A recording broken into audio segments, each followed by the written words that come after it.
There are some encouraging signs for UM's enrollment numbers. Some programs to help local vets find housing had to work quickly to keep their funding. And a major roadblock is keeping supplies from hurricane-ravaged Puerto Rico. Powered by the Montana Television Network. This is the 10 o'clock news on KPAX, Montana's news leader. Good evening, I'm Jill Valley. Dennis Bragg is off tonight. After struggling with enrollment for several years, the University of Montana is seeing a slight improvement from the incoming freshman class. As MTN's Kent Lutzen reports, although overall numbers are still down, UM officials are hopeful the growth of this incoming class is the start of something new. University of Montana officials say new strategies, which include improved operations and admissions to new scholarship programs for high school students, were part of the success of this 2% increase of enrollment in the incoming freshman class. Their goal now is to maintain those numbers.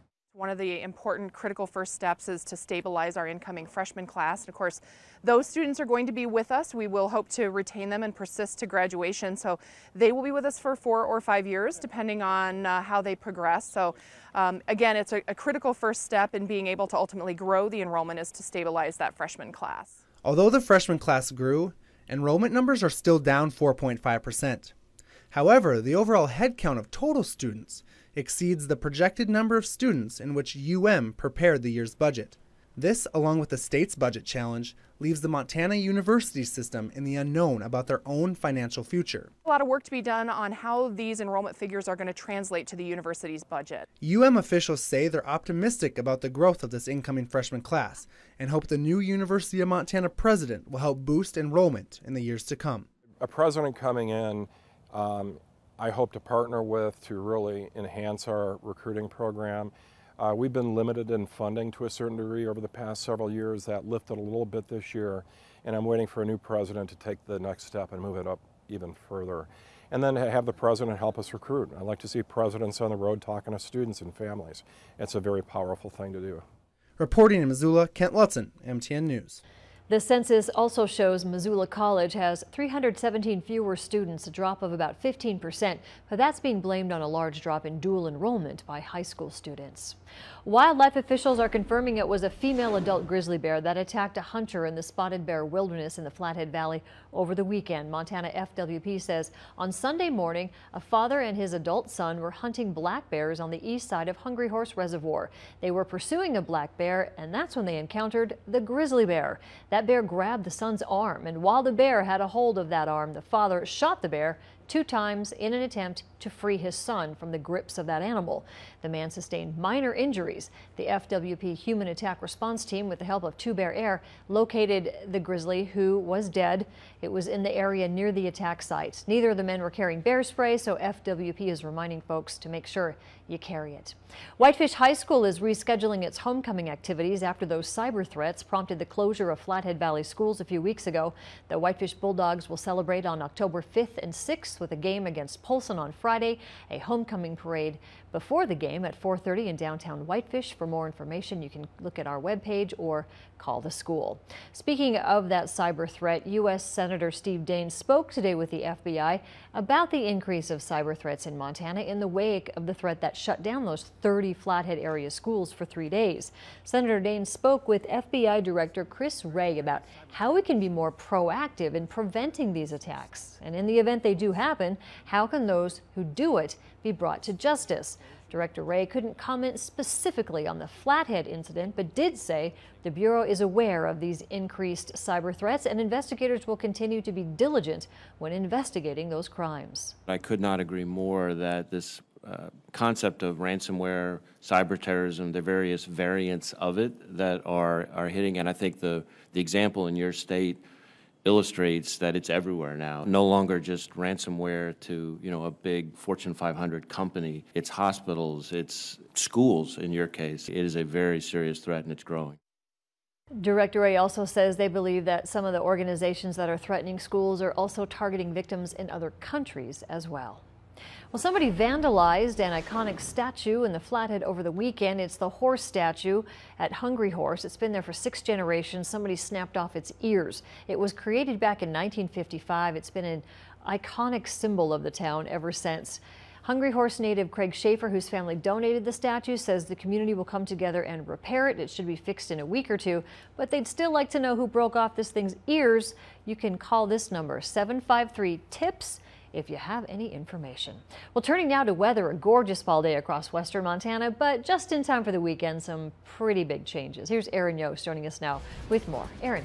Don't you hate it when that happens? If we could carry the weather we've seen over the last couple of days right into the weekend, we would have a lot of happy campers out there, maybe literally too. I know I'm trying to sneak in at least one last camp trip, but changes are coming, so get out there and enjoy this. Just what we saw today over western Montana. This is Hamilton, First Security Bank iCam shot from earlier this afternoon. You can see a big lack of cloud cover across the northern Rockies, and that's all as high pressure continues to dominate our weather pattern. So we do have another couple of great days out of it before that ridge breaks down and we see our next low pressure system move in for this upcoming weekend. Details on it coming up.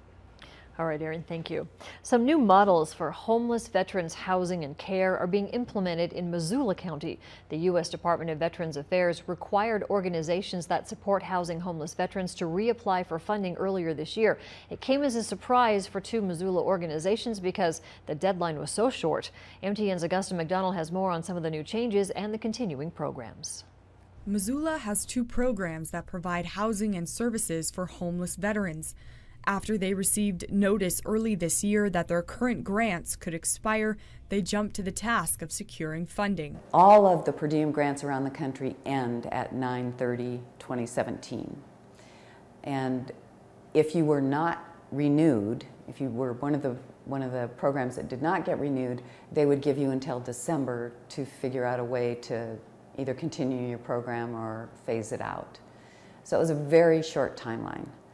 And we're very happy that we're not forced into that position and that we get to continue. The Valor House, which hosts up to 17 vets in supportive housing, did secure a grant to continue their current work. The Pavarello Center is the other program and operates the Housing Montana Heroes program.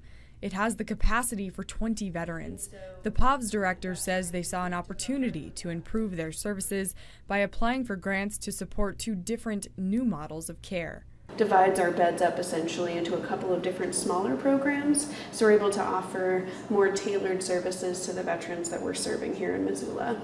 Other programs around the country were not so fortunate. The VA eliminated 15,000 funded beds nationwide. One veteran currently living here at the Valor House says the program has given him the resources to conceive goals, to believe in them, and the opportunities to achieve them. James Diaz says he has suffered under chronic homelessness for over a decade, and a long road has brought him to this program. In reality, we all hope for the same.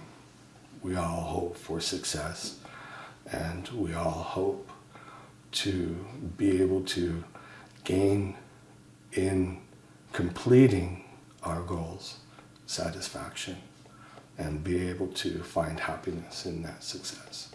Diaz says the Valor House is giving him the resources to rise above his circumstances and pursue his goals. Reporting in Missoula, I'm Augusta McDonald for MTN News.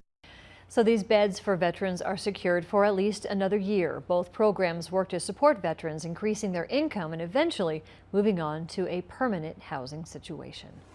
After our devastating fire season, the department responsible for fighting a lot of the fire is painting a bleak picture about its future because of budget cuts. The Department of Natural Resources and Conservation blew through its fire suppression budget early on in this fire season. Upwards of $63 million spent on wildfires in the state, and DNRC Director John Tubbs said today many of the bills for the equipment and aircraft haven't even come due yet.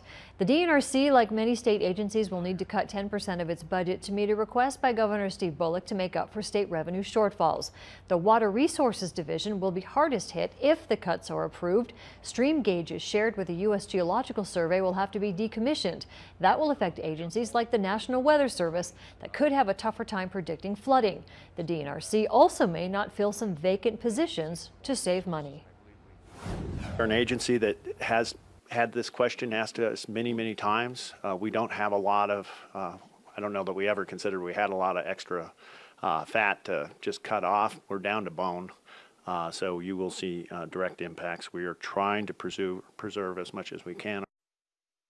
Tubbs says a special session of the state legislature would be one option to restore the budget. If not, the director hinted the DNRC may be looking at furlough days for employees this next year to make up for the gap. We'd like to thank those in Montana and beyond who have so generously donated to our Montana Wildfire Relief Fund. We teamed up with the Montana Community Foundation to help raise money for those who were impacted by this summer's devastating wildfires. We've received more than 900 individual donations with a grand total of over $272,000. For more information or to donate, you can read more about it at kpax.com/wildfirefund. Well, still ahead, Erin says we have a couple of more nice fall days before changes move in. Her forecast is next. Another death blamed on Hurricane Harvey, but this time not storm damage. It's a hidden danger lurking in the floodwaters. Still ahead on MTN.